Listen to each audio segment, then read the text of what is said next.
I suck at We jujitsu. interrupt How our do I program to suck bring you less this at important jujitsu? message. I guess to suck less.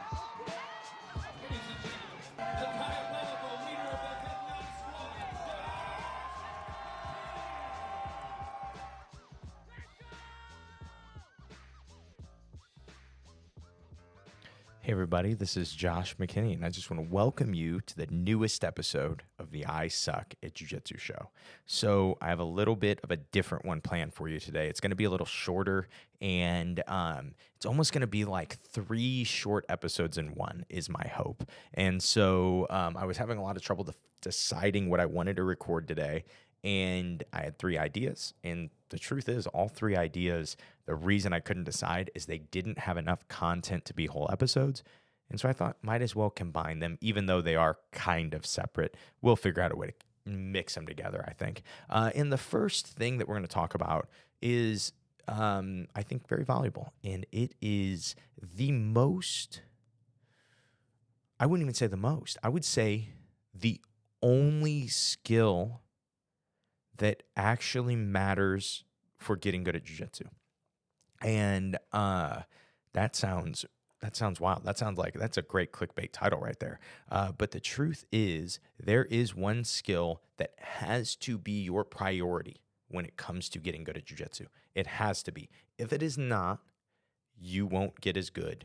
You probably will quit, and you'll probably suck at jiu-jitsu forever. And that skill is the skill of, well, when you think about the first 99 episodes of the I Suck at Jiu-Jitsu show, I finished these interviews with some of the sharpest minds in jiu-jitsu with this question.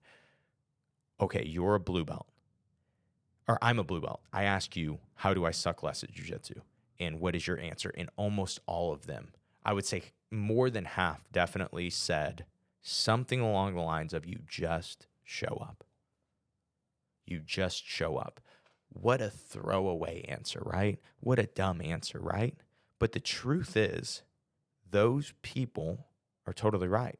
Because without just showing up, without consistency, it does not matter what training method you're training in. It doesn't matter who your coach is. It doesn't matter who your training partners are. None of it matters. You have to show up. You have to be consistent. And so when people ask me, what should I focus on first when I start jiu-jitsu? It is always the same answer: consistency. No doubt, you should be consistent. Most people don't know how to be consistent with anything, and so they'd probably never even exercise that skill anywhere. But this is a hard place to be consistent. Just keep showing up. Do that first. And then when you know that, man, I can make 3 days a week, I make every Monday, Wednesday, Thursday, every single week, and I never miss, I am consistent, then decide what you should focus on. And by that time, you will have immersed yourself in enough jiu-jitsu that you have some idea of what to focus on. But first, your first job is to get good at showing up consistently, showing up regularly. I've seen so many people with so much potential, more potential than me, definitely physically, that never mastered consistency. They could come when there was a tournament. They could come to the gym when there was a seminar. They could come to the gym just at the right times of the year, but they never were able to keep coming to the gym regularly. And those people, most of them have quit jiu-jitsu. Most of them, and the ones that haven't, they've been training as long as me, and they're blue and purple belts, because they never mastered consistency. And they mastered the coolest half guard sweep. They mastered the coolest whatever, but they never mastered consistency. And it just stifles your jiu-jitsu growth, even if you are able to keep training. And I'm not saying you have to do the same schedule every week, but whatever you do, whatever time you're able to dedicate, you need to make sure that you dedicate it, and it needs to be a priority for you, meaning that when you show up, you're engaged there. You care about getting good there, right? It's a huge part of being consistent in jiu-jitsu is getting result from that consistency over time. That will help you remain consistent, and one of the best ways to get results is to be focused, be engaged. if you just show up and don't pay attention, yes, you're doing better than the guy who doesn't show up at all, but it is just going to be much harder for you to get better. And so those are, I think, those are kind of my main thoughts on consistency. And the other thing is like consistency isn't always, it's not always 4 days a week. Sometimes you get whatever gets in the way. Your life gets in the way. You have a baby. I don't know, whatever people do.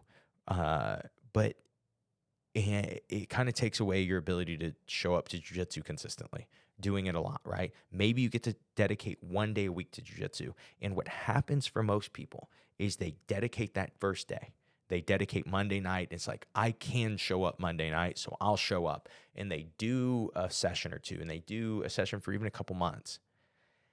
And they start losing to guys that are able to dedicate 4 and 5 days a week, that have trained less time, but are able to dedicate more time right now.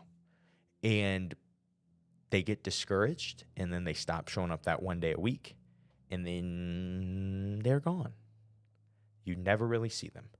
But the dudes who can stay in and just lose if they have to, but keep that 1 day a week, keep that consistency, when life changes for them, not only are they able to then jump back into 2 and 3 days a week easily, but honestly, the fact that they had less time to dedicate generally will just, because it has to, make you better at learning in that 1 hour.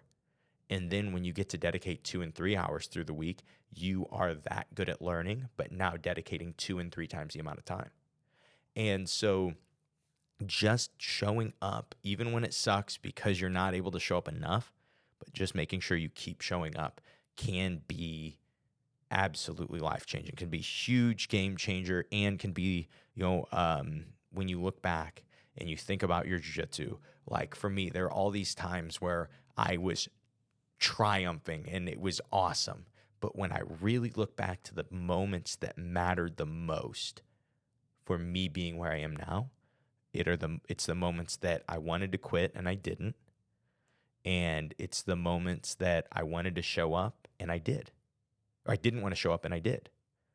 And I kept the skill of consistency.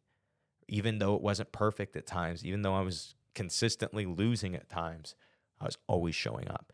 And looking back, that is the most important thing. If you want to train jiu-jitsu for 16 years, you have to just show up for 16 years.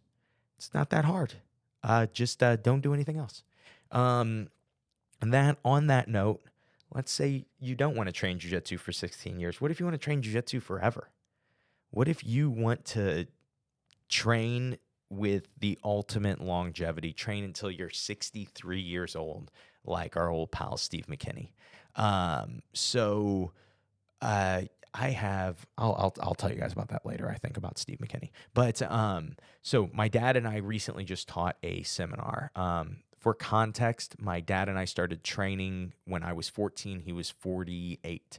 And we have been doing jiu-jitsu ever since and run a school together, and we teach jiu-jitsu together. And we got to teach a seminar recently at Freedom Jiu-Jitsu in Freeport, Florida.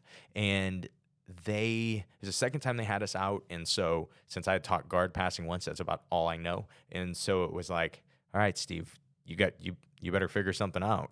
You better teach something. And he was talking at one point just about training while you age. And I've heard him say this a lot. He'll say something like, people will say, they'll be 40 years old. Hey, I want to roll like you when I'm 63. And I'll say, you can't. You won't. And then usually they're like, jaw is on the floor. Like, what do you mean? What? I can't. I won't. And he's like, no, you can't. If you don't train like me now, you will not train like me in however long. You will not train like me in 20 years. You will be injured. You will be beat up. We talk about consistency. One of the biggest mistakes I see with people with consistency is they think that they should sprint at things too much, and it causes injury, and then they're out for a period of time. And the hardest time to be consistent is after being inconsistent for a long time. And so for you, if you're feeling inconsistent for a long time, it's going to be a battle to get back in. If you've been consistent for a long time, it's not even a thought to keep showing up. You just keep doing it. So one of the worst things that you can do is have big bouts of inconsistency. An easy way to be inconsistent for a big amount of time is to injure yourself. And so really being smart about your training schedule so it can protect your body for longevity, right? You can't be consistent if everything's broken. And so back to that thought from my dad, when he rolls now, it is around protecting his body. You know, when he's training jiu-jitsu, yes, of course, his goal is to get better at jiu-jitsu every time he trains. But his goal is also to protect his body. And so what that kind of looked like early on, I remember seeing him just dealing with injuries over and over and over again all the time. And it was super frustrating for him. He was always discouraged of like, I used to be able to do this. And now I can, I get to dedicate 2 days a week to jiu-jitsu and I can't do anything more because I get injured. And it was very frustrating for him for a very long time. And one, if you guys know my dad, he never made excuses. He just figured out ways to get better. He just really said, I even though I'm losing to this guy who's 20 years younger than me, 30 years younger than me, 20 pounds heavier than me, he's bigger, stronger, faster, and he's better at jiu-jitsu. It was never like, that's why he beat me. It was always like, I wonder if we got a private lesson with Kyle, I wonder if he would show us something that we could beat that guy with. And that was how he looked at jiu-jitsu. And also was interesting is he expressed jiu-jitsu differently than I did. For me, jiu-jitsu was just rolling live. That was when I was getting better. I was 14, 15, 16. I could just get better by rolling live. For my dad, it was not that way. He had so much trouble getting better. And he found that he liked jiu-jitsu instructionals.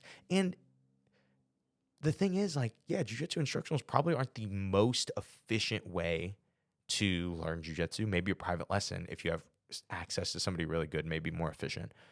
But for my dad, it was a way that protected his body, which, again, back to that same idea, allowed him to remain more consistent on the mats while getting better. And so for everybody, expressing jiu-jitsu is going to be different.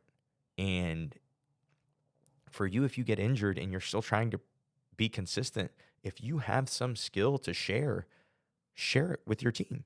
You don't have to teach a class, even if somebody has a question about a guard that you play well and it doesn't hurt your body to show them it. You can show up to class and help those guys with it. And it keeps you there. It helps you get better as a coach. But you're also expressing jiu-jitsu.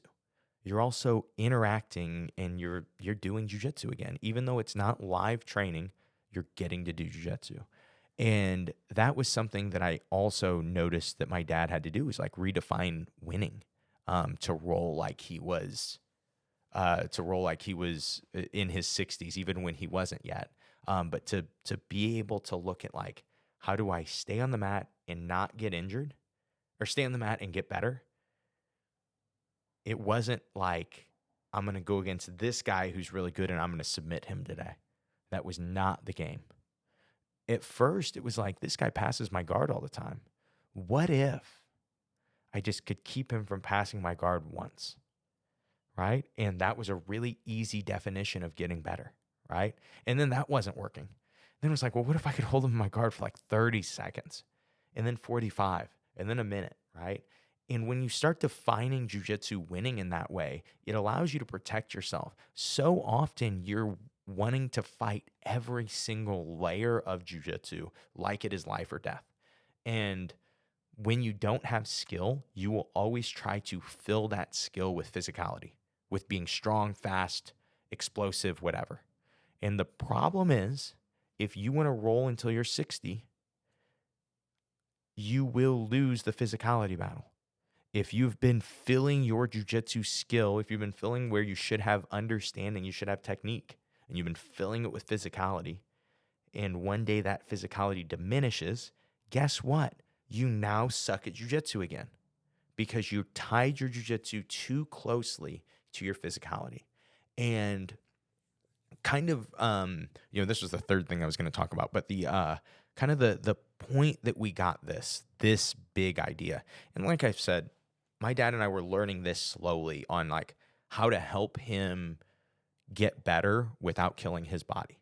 And it was interesting. A lot of the methods that we found that helped him physically also helped me as a jiu-jitsu athlete get better faster because they were just more efficient. And the first thing we ever did was like we were repetitively drilling stuff. And then when we started to positional spar, it was game changer. That was like such a big thing. We have an instructional called How to Learn Jiu-Jitsu where we go through every training method that we learn and kind of the stages of learning them and then how to execute them and what they're used for, right? And I think that like as we progressed, one of the biggest points that changed everything for us was when we changed our approach to rolling live. And we changed our approach to rolling live. I've told you guys about this. I had Sean Williams, Kyle had him in for a seminar at his school and was doing I couldn't even tell you exactly which, I think it was an omoplata, like Williams guard seminar. But at the end, he was just kind of talking about something random. And he's like, yeah, he explained when Roger Gracie was the most dominant jiu-jitsu athlete ever, that his best training partner that he had at his gym was like a 190-pound purple belt. And it was this really shocking thing. Like, wait, what do you mean? He didn't have great training partners? And so Sean got to ask Hodger, well, how did that happen? And Hodger said, I learned to roll without physicality. I learned to roll without strength. He said, I used my weight, I used my frames, I used, my timing, my technique. I didn't use strength and athleticism. And for a lot of people, they're like, I don't even know what that means. I don't know what it means to roll without strength. An easy way to define it is if you roll with somebody that you can beat, consistently, and you approach their guard that you can always pass, and you say to yourself, what if I remove 10% of my strength? I just didn't squeeze 10% less hard. Less hard? Does that make sense? 10% softer. Squeeze 10% softer? Is that right? I don't know. But let's say that they are going to, you're going to just remove that 10%. A lot of times we can feel what that feels like. And the question is your jiu-jitsu still effective? Okay? Because this is an efficiency thing if you remove 10%. But it has nothing to do with your effectiveness. We have to see if your jiu-jitsu is still effective. Say you can still pass the guy's guard. Okay, 10 more percent. Now you're using 80% of your strength. Like, oh, I can still pass the guy's guard using my technique, my timing. What about 70%? Ooh, wait, it got hard, and then I feel like I have to use 100% now. Okay. So, I mean, that's not even close to rolling without strength. How Sean defined it was 20% intensity. And that to me, like how I always felt it was like 20% intensity to 60% intensity was always the range that I was trying to do jiu-jitsu. I never wanted to go to 100% intensity. Why? Because 100% intensity was all of my physicality. And let's put my physicality on a rating scale. If we're being fair, if we're being kind to me, I'm probably a 6.8 out of 10 when it comes to the physicality scale, maybe a 6.3. I've grappled guys that are an 11 out of 10 on the physicality scale. If I tried to meet them with strength and with speed, all that's going to happen is I'm going to lose those fights and I'm going to get tired. I can only beat those guys with jiu-jitsu. And the only way that I can prepare myself for those guys using only jiu-jitsu is by not having my physicality tied to the moves that I do. And so when you do this, like this sounds like it, for someone who's never felt it, sounds like it couldn't be true. But if you felt a very good black belt that has beaten you up effortlessly, and this is one of the most valuable things that you could ever feel in your life, and it's sad, it's heartbreaking how few people have felt someone beat them up truly effortlessly. Like they could have been doing anything else while beating you up too. And there's nothing like it. When somebody beats you up physically, it always kind of feels the same. It always feels rough. It always feels terrible. But when somebody beats you up and you are meeting them with strength and explosiveness, and they are not, they're just like walking through your guard and keeping you in mount so easily, taking your back so easily, all that stuff. That is rolling without strength. Those guys are able to continue to be effective against you while being incredibly efficient. And that really, to me, should just be the goal in general. Even if your goal wasn't longevity, if your goal is to just be good, that should be the goal. And that's why, like, for me, I have went with this style of rolling without strength for such a long time. And as I've done it more and more, I think that the goal is even lower than 20% while remaining effective. You really want to use hardly any strength, so then you can consistently do jujitsu forever. You watch Gordon. Yes, he's super muscular. He's a super big, strong guy, but he's also fighting other really big, strong guys. And if you look at his effort, and you'll hear people say dumb stuff like, yeah, that's because Gordon's not athletic. No, that's ignorant. That's the dumbest thing I've ever heard. No, he is athletic. Are you kidding me? Do you know the physicality required in jiu-jitsu? Yeah, he's athletic. But when you see him doing, especially like a guard pass, most of the time it's at not only 20% strength, but like 20% speed. He's doing it in slow motion, and that is because that is how efficient he is able to be while remaining effective. And when you think about how valuable that is for the best grappler in the world, that's why they specialize in long matches. That's why they're always like, hey, come fight Gordon in submission only, no time limit, right? Because that works best for super efficient jiu-jitsu. If you have super efficient jiu-jitsu and a guy like Blast doubles you and gets 2 points and you only have a 5-minute round, you maybe needed a little more physicality or a little better wrestling, right?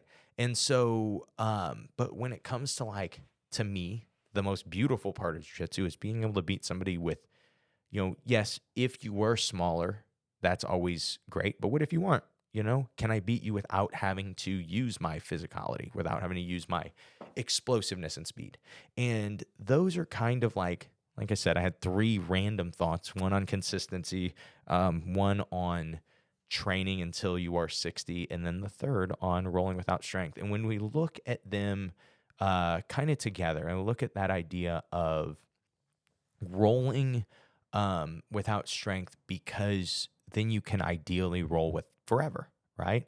When you think about an injury, when you hear somebody tore their bicep, it's not because their bicep was relaxed and somebody yanked their arm really hard. It's because their bicep was tight and somebody yanked their arm really hard, or something yanked their arm really hard. It is that tension that caused the injury. I think back to the movie Due Date with Zach Galifianakis and Robert Downey Jr. Zach Galifianakis falls asleep at the wheel at one point, and as they're rolling, you can tell he's still sleeping, like as the car is just flipping over and over. You can tell he's still sleeping. His arms are just like floating through the air and stuff. And later on, Robert Downey Jr. is getting a cast on his arm because he broke his arm. And Zach Galifianakis said, yeah, you should have just stayed relaxed like I was. You can't get injured if you just stay completely boneless. And he's like, yeah, you stayed boneless because you were asleep and you were driving. And that was the random thought about protecting yourself from injury. When you really think about most jiu-jitsu injuries that you will see, that you will get, it comes from you resisting something really hard and then something else happening, right? Very seldom is it like, yeah, I just grabbed his lapel and then my finger just popped out. It's like he stripped my grip and I was trying to hold on to his lapel and my finger popped out, right? This is I remember I've shared this at different gyms. People will be like, what do you do when you're holding on to somebody's lapel from the feet and they grab both hands on your sleeve and they just yank your hand off? I'm like, I let go. What are you talking about? They're using their whole body. It's gonna break my fingers. Why would I hold on to that? And it would be like shocking to people. Like, what? You let go? But you can't. I'm like, dude, if that grip really mattered and we were in a situation that really mattered, I guess maybe I would try to hold on to it longer. But generally speaking, like I could just grab that grip again, maybe. Or not only that, like it's gonna mess me up if I try to over grip, if I try to squeeze my way through it. And so often, and you will like, if this is mentioned to you and you just go into your jujitsu training night and you ask yourself, how many times am I getting to 100% effort? You will be shocked with how often you do it. And the thing is, that is when most jujitsu injuries occur, is when you are going hard. And you're using a lot of physicality, right? That's why a lot of injuries happen on the feet, is because guys are going hard and there is a lot of athleticism on the feet, right?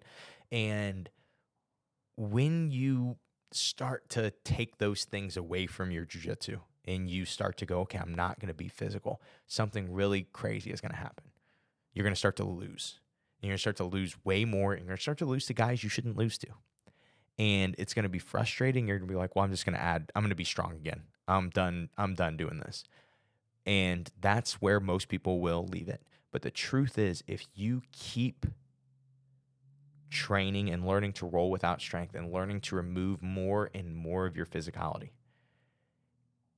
it is bizarre how much it's bizarre how much it's going to change your jiu-jitsu. And like, I would argue that if you train jiu-jitsu this way, your ceiling becomes like limitless. Here's why. Because let's say you have 50 guys in your gym and you can pass all of their guards. What is the next goal for you? How can you really define if you are getting better at guard passing? Do you try a new pass on all 50 guys? I don't know. Does that really make you that much better at guard passing? Or do you go compete, try to find better guards to pass? Or do you say, I can make everybody 10% stronger by removing 10% of my physicality, 10% of my strength? I can make everybody 20% stronger by removing 20% of my strength. And that way I'm having to rely more on jiu-jitsu. And approaching jiu-jitsu this way will help you physically, will help you not get injured near as much, but it'll also make such a difference on how much better you get once you start to learn how to learn this way. Like I said, though, at first, your ego is going to be checked. You are going to be, and this is like anytime you try something really new in jiu-jitsu in general, you probably are going to you're going to lose more. I've been trying new passing in the first few months. I was getting swept more than I've been swept in years. And I'm like, this sucks. Like, I'm so frustrated with this. I don't want to do this anymore. And staying in it eventually got me past that point, and I feel like my passing has gotten better in general now. And that came from just having that definition of like, all right, well, I can pass all these guys, but I can't pass them with anything less than 100% intensity. And I needed to learn to start to remove that intensity. And then maybe I get to 80 and 50 and 30 and I'm still passing these guys. There's still intensity that I could remove. I could still be smoother. I could still be more efficient. I could still be more effortless. And again, I know that this sounds like something that is made up. Like, there's no way that people can do jiu-jitsu that easily. But there is. People really can get that good at jiu-jitsu. But to a point, I just think that you can only get so good while being completely physical and trying to have your jiu-jitsu tied to being really big and strong. Even look at the big, strong guys that you see, the super athletic guys that you see when it comes to competitors. You see like Nicky Rod in training. Of course, you'll see times that he uses 100% physicality because he's an 11 out of 10 in physicality. So it's probably a good thing to do that. But when you look at him trying to get better at jiu-jitsu, he's generally playing different positions, and he's playing them as smoothly as he can against guys that he knows he can beat, but he's trying to remove physicality. Why? Because at a point, the physicality is only helpful in that moment. It's not helpful for helping you get better. And so, yeah, like I said, those are my 3 random thoughts on the day. Didn't have a super long episode planned for you guys. I just thought I would share those thoughts with you on, I don't even know what we will call this one, 3 rules to train forever and roll without strength and show up all the time, something like that. I like that. And then I didn't even do a commercial on it. So just so you guys know, I threw in a shout out to, I think, How to Learn Jiu-Jitsu, the instruction my dad and I did. Threw in a shout out to my dad, who has his efficient BJJ strength in 15 minutes. This is his conceptual approach to 15-minute workouts once to twice a week that will help you be stronger and be able to stay on the mats more. Yeah, he has that whole entire program. And then we also, what was the other one we just added? We just added Train Until 60 and Beyond, which was an instructional that we recorded on my dad's 60th birthday. It was 60 moves that work until you are 60, and they still work at 63. So we might need to change the name of that one. But those are all available for one low price at the I Suck at Jiu-Jitsu Show Pro. We just added my dad's instructionals. Next month, we're going to be adding How to Master Any Position in 6 weeks.